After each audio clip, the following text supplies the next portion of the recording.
안녕하세요. 물리치료사 진아쌤입니다. 여러분, 허리 수술하고 나서 허리 숙여도 될까요? 숙여도 된다면 언제부터 해도 될까요? 환자분들이 많이 궁금해하시는 부분인데요. 허리를 아예 숙이면 안 되는 게 아니라 어떻게 숙이냐가 훨씬 중요합니다. 특히 다리 쭉 펴고 허리만 숙이는 자세, 이거 아직 하시면 안 됩니다. 왜냐하면 수술한 허리는 아직 완전히 회복된 상태가 아니기 때문입니다. 허리에 과한 움직임이 반복되면 수술 부위 회복이 늦어질 수 있어요. 예를 들어 손목에 상처가 났는데 이 손목을 자꾸 구부리면 상처 부위가 자꾸 벌어지면서 회복이 더디겠죠. 허리도 같은 원리입니다. 게다가 겉으로 보이는 상처뿐만 아니라 수술 과정에서 여러 근육과 인대들이 손상되었다가 이제 막 붓기 시작한 약한 상태인데요. 이때 허리를 자꾸 숙이면 겨우 붙으려는 조직들이 계속 자극을 받아 회복 속도가 더 느려질 수가 있습니다. 그래서 중요한 건 무작정 허리를 숙이는 게 아니라 허리를 보호하면서 숙이는 방법을 쓰는 것입니다. 이번 영상에서는 몸을 숙여야 할 때 사용할 수 있는 방법과 그럼 언제부터 허리를 숙일 수 있는지에 대해 알려드리도록 하겠습니다. 모든 동작의 핵심은 허리 자체를 구부리는 게 아니라 허리 모양을 유지한 채 엉덩이를 뒤로 빼면서 내려가는 것입니다. 쉽게 말해서 이전에 앉기 영상에서 말씀드렸던 의자에 앉고 일어나는 방법과 비슷합니다. 첫 번째는 쪼그려 앉기입니다. 허리는 그대로 유지하고 엉덩이를 뒤로 빼면서 무릎을 구부려 앉으세요. 일어날 때는 허리 힘이 아니라 다리로 바닥을 밀면서 일어나시면 됩니다.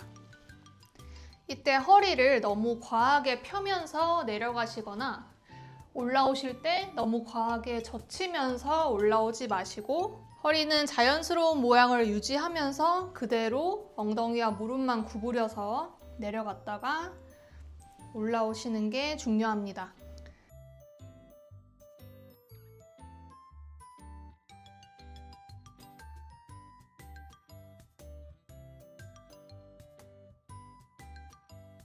두 번째는 한쪽 다리를 뒤로 보내는 자세입니다. 이거는 골프 선수들이 공을 집을 때 많이 쓰는 자세로 알려져 있는데요. 한 손을 벽이나 책상에다 대고 한쪽 다리를 뒤로 뻗어서 몸을 기울이는 거예요. 마치 시소처럼 다리가 뒤로 올라가는 만큼 상체가 숙여지기 때문에 허리는 구부러지지 않고 바르게 유지할 수 있습니다. 이 자세는 가벼운 물건을 짚을 때 유용합니다.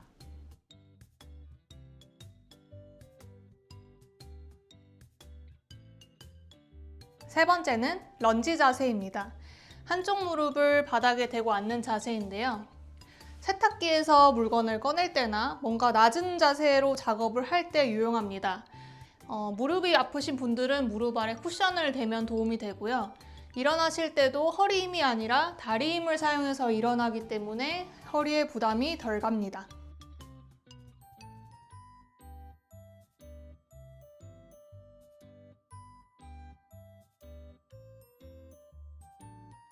네 번째는 도구를 활용하는 방법입니다. 구두 집게 아시죠? 이런 집게를 이용하면 허리를 숙이지 않고도 물건을 집을 수 있습니다. 특히 수술 초기에 앞서 알려드린 세 가지 자세가 부담스러우시다면 이런 도구가 굉장히 도움이 될 수 있습니다. 대신 집게를 떨어뜨리면 안 되겠죠?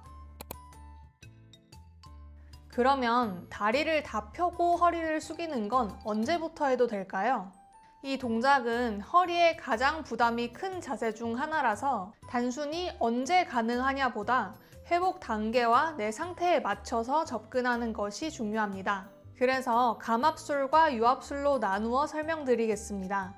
먼저 감압술은 비교적 회복이 빠른 편이지만 너무 이른 시기에 허리를 깊게 숙이면 통증이 다시 발생할 수 있습니다. 그래서 보통 기준은 수술 후 3개월 이후부터입니다. 그 전까지는 서서 허리를 숙이는 동작은 피하시는 것이 좋습니다. 대신 단계적으로 접근하는 것이 좋은데요. 앉은 상태에서 가볍게 허리를 숙이는 연습부터 시작합니다. 그리고 3개월 정도가 지나면 무릎을 살짝 굽힌 상태에서 서서 숙이는 동작을 시도해 보세요. 다리를 완전히 펴고 바닥까지 깊게 숙이는 동작은 개인마다 차이가 있지만 보통 4개월에서 6개월 이후를 목표로 하는 것이 안전합니다. 다음은 유압술입니다. 유압술과 감압술은 중요한 차이가 있는데요. 유압술은 수술한 마디가 붙으면서 더 이상 움직이지 않게 됩니다. 그래서 허리를 움직일 때 그 위아래 마디에서 더 많은 움직임이 일어나게 돼요. 이 상태에서 다리를 펴고 허리를 깊게 숙이게 되면 그 위아래 마디에 부담이 집중되면서 통증이 생기거나 문제로 이어질 수 있습니다. 보통은 6개월 이후 어느 정도 뼈가 붙은 후에 고려할 수 있는데 정확한 시점은 반드시 담당 의사와 상의하셔야 합니다. 그 이전에는 이 동작을 시도하지 않는 것이 안전합니다. 또한 시간이 많이 지나더라도 이 동작을 일상생활에서 많이 반복하시는 건 피하시는 게 좋습니다. 다만 오해하시면 안 되는 게 허리를 구부리는 움직임 자체가 나쁜 것은 아닙니다. 문제가 되는 것은 다리를 다 펴고 허리를 숙이는 방식이라는 거예요. 오히려 회복 과정에서는 허리를 다시 안전하게 움직일 수 있도록 운동을 통해서 기능을 회복하는 것이 중요합니다. 정리해드리면 감압술은 3개월 이후부터 상태에 따라 허리를 숙이는 움직임이 조금씩 가능해지지만 일상생활에서 반복적으로 사용하는 것은 권장드리지 않습니다. 또한 유압술은 6개월 이후부터 조심스럽게 접근하되 가능하면 일상생활에서는 피하시는 게 좋습니다. 가장 중요한 것은 두 경우 모두 다리를 쭉 펴고 허리를 숙이는 대신에 무릎을 굽히고 엉덩이를 뒤로 빼는 움직임을 몸에 익히는 것입니다. 이 습관 하나만 바꿔도 허리를 훨씬 더 오래 안전하게 사용하실 수 있습니다. 오늘 알려드린 안전하게 숙이는 방법들 일상 속에서 꼭 실천해보세요. 허리를 더 오래 편하게 쓰는데 분명히 도움이 되실 겁니다. 오늘 영상이 도움되셨다면 주변에 허리 수술한 분들이나 허리 통증으로 고민하는 분들께 공유해주세요. 저는 다음 시간에 다른 내용으로 찾아뵙겠습니다. 감사합니다.